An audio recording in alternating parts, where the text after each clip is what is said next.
Patuloy na kinakaharap ng domestic shipping industry ang pagtaas ng presyo ng langis, mataas na bayarin sa pantalan at iba pang issue sa regulasyon na nagpapabigat sa operasyon ng mga barko. Dahil dito dumulog sa Kongreso ang Philippine Coastwise Shipping Association o PCSA upang humiling ng mga hakbang na makatutulong sa industriya at makaiwas sa dagdag pasanin ng mga pasahero at negosyo. Si Jim Rabiosa sa detalye ng balita. Habang patuloy na tumataas ang presyo ng langis, lumalaki rin ang pangamba ng domestic shipping industry sa epekto nito sa pamasahe, singil sa kargamento at paghahatid ng mga produkto sa iba't ibang bahagi ng bansa. Kaya naman nanawagan ang shipping operator ng agarang hakbang mula sa pamahalaan upang mapagaan ang kanilang gastusin at mapanatiling maayos at abot kaya ang kanilang serbisyo. Ayon sa PCSA, umaabot sa 40 hanggang 50% ng gastos sa operasyon ng mga barko ang napupunta sa langis dahil sa patuloy na paggalaw ng presyo nito sa pandaigdigang merkado. Sinabi ng grupo na may ipinatutupad ng hanggang 20% adjustment sa ilang singilin. We are in a crisis now, no? Okay, 40-50% of our revenue comes, or of our revenue is fuel. So that's almost half is due to fuel. So imagine if it doubles, we have to increase the rates. Okay, so at present now we are at 20%. You know, if it reaches 100 liter and above, we may have to increase again. And you know, we hope and pray that we don't come to that.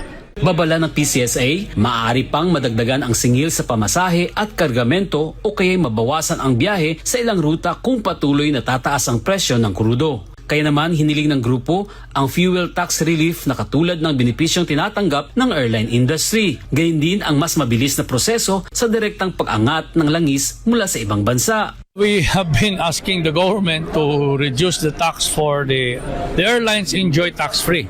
The ship owners do not. So that's one.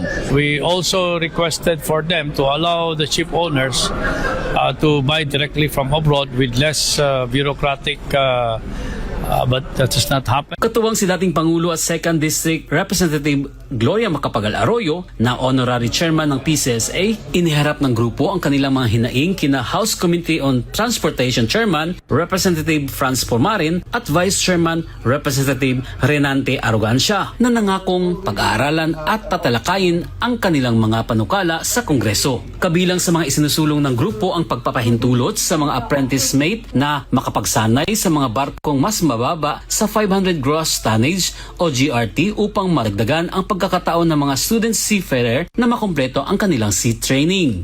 We discussed with the congressman about allowing apprentice mates, no, to do apprentice on below 500 GRT. That will double the number of apprentices that can be accommodated. That's very important.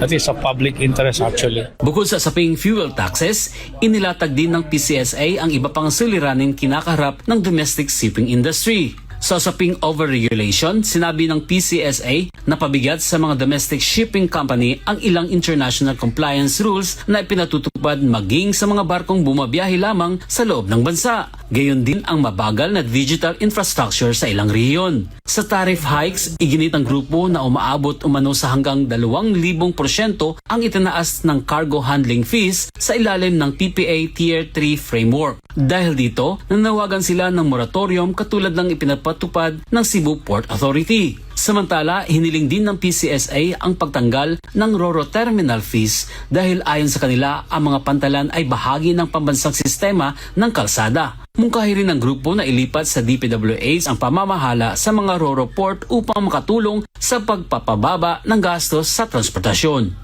Umaasa ngayon ang PCSA na agad na mabibigyan ng pansin ng Kongreso ang kanilang mga panukala upang mapagaan ang gastos sa operasyon ng mga barko at mapanatiling maayos at abot kaya ang biyahe ng mga pasahero at paghahatid ng mga produkto sa iba't ibang bahagi ng bansa.